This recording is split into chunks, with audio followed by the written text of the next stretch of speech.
Welcome to the Citywealth Live sessions. Today I introduce Gary Ashford, and he is a tax partner at Harbottle Lewis. So welcome, Gary. How are you? Do you want to give the viewers a download on you and the practice? Tell us what you do. Yeah, of course, Karen. Hello, everyone. As Karen said, I'm a tax partner at Harbottle Lewis. Harbottle Lewis is a sort of well-known law firm in the media and entertainment tech space. And I, as the words say, I do tax, international tax, and so therefore that is people coming to the UK, people leaving the UK, corporates and individuals, and also as I do a lot of crypto work, which fits very neatly in a tech practice and alongside a sort of very internationally focused media and entertainment firm, really. Indeed, and the topic of the day is crypto. So let's crack on. When was your first experience of crypto? So my first experience would probably be back in 2012, I think, when actually I was in Berlin with friends of mine, and one of my friend's sons, his friend was buying all this stuff that I had no idea what he was talking about, but it was Bitcoin. One of my greatest regrets in life now is I didn't pay enough attention in 2012, because I'm sure I could have made a lot of money had I listened to these kids talking about them. But don't you think that everyone has that kind of legendary story? Everyone was like, "Oh my God!" So, and I didn't know. Yeah. Anyway, so well done, tick. You've done a good crypto box for that one. And so, have you got any formal education in blockchain or cryptocurrency? Any courses? Anything you've done? Not as such. I mean, I think you'll have it maybe even be yourself that's posted stuff around Nicholas Schmidt, and so I've attended Nicholas's sessions on crypto. Oh, great. So that's, I suppose, the only, if you want to call it, training as such. But I mean, clearly, at Harbottles we see a lot of crypto, and as a tax partner, I see a lot of crypto, and so there's a huge amount of self-education there, Karen, really. So over the years, I'm a bit of a nerd for education generally, and so I've spent a lot of time in crypto. Good. Okay, so Gary was referring to Nicholas Schmidt, and he is at Wolf Tice in Austria, and he's doing a crypto academy. Okay, jolly good. So what's your perception of crypto today? I mean, it's having a good old smackdown in winter at the moment. So, I mean, does that affect your opinion? What do you think? I mean, you and I have had discussions about crypto generally in the past. I mean, crypto for me is more than Bitcoin and general exchange tokens. Crypto is is a very broad subject. So at its broadest level, I think crypto is here to stay. And yes, some of the exchange currencies are taking a sort of a bit of a hammering at sort of their value. But it doesn't change my fundamental view that crypto will effectively sort of revolutionize the financial services. And so I suppose my approach has always been to see crypto on that broad level, rather than just focused into the value on a Bitcoin or the value of an NFT. So there as with any new technology, there's going to be ups and downs, and clearly we've seen downs for Bitcoin before. We're seeing the downs for crypto generally at the moment, but I'm fairly confident. I'm more than confident. I'm sure that the technology is here to stay, and quite frankly, sort of many of the tokens and coins some of those will come back up in price anyway, but new ones will come into the universe as well. Indeed, yeah. So you talked about crypto tax, but either tell us anything particular about your services, or maybe give us an example of what you've done in that area. Well, I mean, obviously on the tax side, I've sort of been working with HMRC around sort of developing some of the the tax rules in the UK. But as a firm, because we're a sort of tech stroke media stroke entertainment type firm, we get lots of clients who whether they're tech startups or whether they're sort of more sophisticated in ongoing entertainment type firms, basically almost trying to or constantly launching new product, perhaps like streaming services or trying to sort of market other aspects of their services, and part of that incorporates some of aspects of blockchain. I mean, we I think as a firm we were involved in one of the a larger almost jewelry manufacturers blockchain system. So we've got quite broad experience in terms of where blockchain has fitted, and sometimes that will incorporate an introduction of a token and possibly we'll separately be doing lots of NFT work simply on the sport, because we also do lots of sport. And so I would say we probably see most of the NFT side around sport and video games and things like that. Really. Intriguing. I'll ask you later about the lawsuit by NFT, which is quite fun, isn't it? Okay, so what kind of deal size are you dealing with crypto?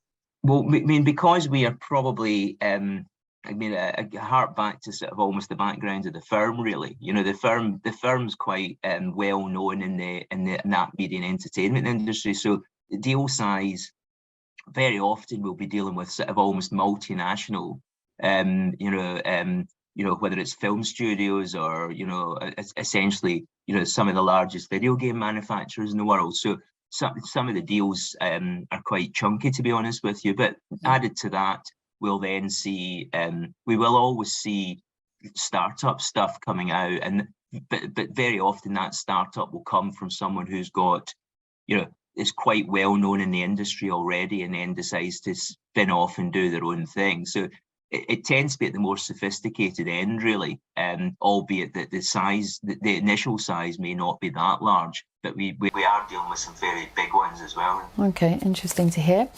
And NFTs you've mentioned, so I presume you know about those. And DeFi, what's your thoughts? Do you know about it?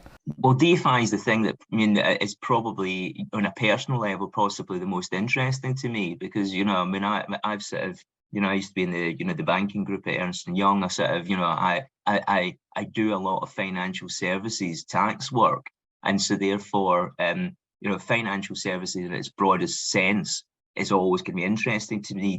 DeFi comes in at the side and essentially. I think I just used the word revolutionise. I think that's what will potentially has got the capacity to do for financial services. So DeFi is very interesting to me. I mean, I don't think we've seen the full scale of where DeFi will go at the moment. At the moment, DeFi feels much more of a people trying to sort of lend and maybe take a bit of a turn on the use of the value of their assets, on the basis to earn some income from those assets. But I suspect you're going to see a lot more in the financial markets, from a DeFi perspective. And already you definitely are seeing a great interest from the hedge fund guys. And I think it's the interest of hedge funds that I think will start to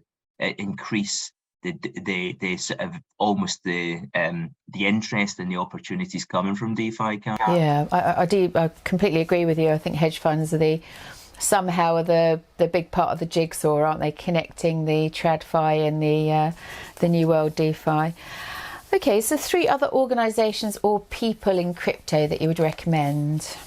Well, I sort of because we have got quite a strong American practice, or American sort of focus as a firm. Some of those firms will be, probably American. So, and work quite closely with Cobra and Kim in a number of things, and they're quite strong. It tends to be much more about individuals within firms rather than firms themselves. Yeah. So, I tend to sort of find my way to the crypto person within some of these firms. So I know Cobra and Kim. I know what it was Duff and Phelps, and now they were bought by Kroll, so I know the Kroll guys quite well. And I'm trying to think of a third one at the moment, but I'll have to come back to that actually. Yeah, okay. Well, that's 2 good recommendations, so that's absolutely fine. Okay, so what car do you drive, and is it a Lambo? It's not. I've got a Porsche Cayenne hybrid. Okay, it's close then. Well done.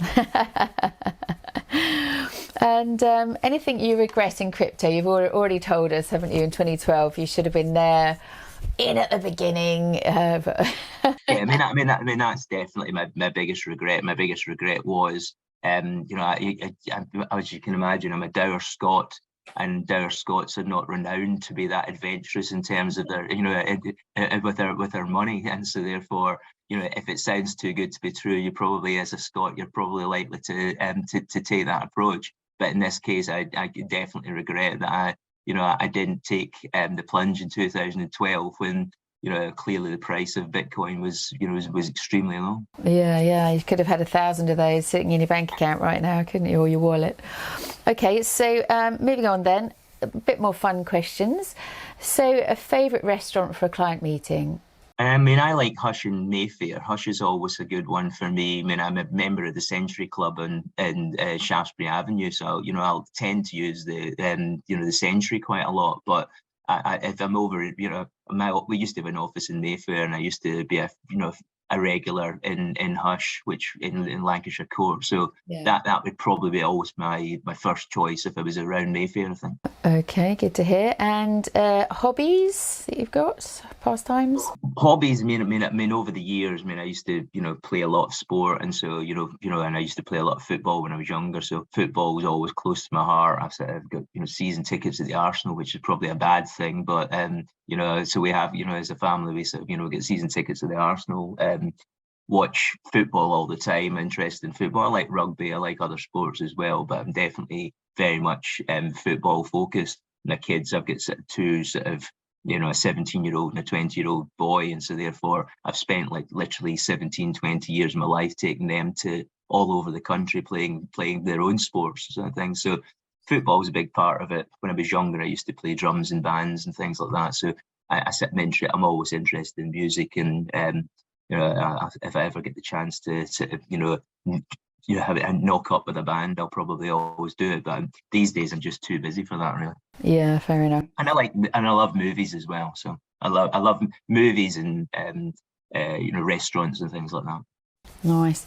Personally loving Top Gun at the moment. I think he deserves all the accolades. That's gone really great movie. It is a brilliant movie. It is a brilliant movie. Okay, in the office or home, coffee or tea or something else? Definitely. Well, I'm definitely tea over coffee. But I would probably always say tea over coffee. I probably drink far too much tea, really. Okay, well, I think it's probably better for you than coffee. So we've got some word association game, but maybe we've already covered football and drums, unless you want to add anything. Yeah, I mean, they're fairly, fundamental to my life, really, sort of thing. So, it's like, sport of most sorts are always going to be, quite interesting to me. So I feel like you could mix the two up with some drums at the football. Yeah. Well, I mean, certainly if I was in Italy or somewhere like that, I'd probably go. Like the Queen. I'm not sure at the Emirates that they me turning up with a drum kit. I'm not even sure I get through the door. Like Trooping the colours, and the horse has got the drummer on it. So just an idea. And then your final word is holidays. Yeah. Well, I mean, I suppose it almost goes hand in hand with sort of enjoying, whether it's food in restaurants, and actually it's looking out the window at the moment on a beautiful hot day. It always just makes you think of lying on a beach somewhere. So I've always been a beach holiday type person, and so therefore, I travel. Prior to COVID, I was quite an extensive traveller as part of my job. But post COVID, and with climate change, there'll probably be a bit less of that. But that said, the opportunity to lie on a nice beach somewhere is always going to be, top of the list for me, really. Yeah, indeed, for all of us, I think. So just want to remind viewers, today we're talking to Gary Ashford, and he's a tax partner at Harbottle Lewis. And we had a discussion about crypto tax. So thank you so much, Gary. Thanks, Karen. Love to see you. And you. If you enjoyed this video, please press the thumbs up and subscribe, and we'll let you know about other videos that are coming up. Just a reminder, today we spoke to Gary Ashford, and he's a tax partner at Harbottle Lewis.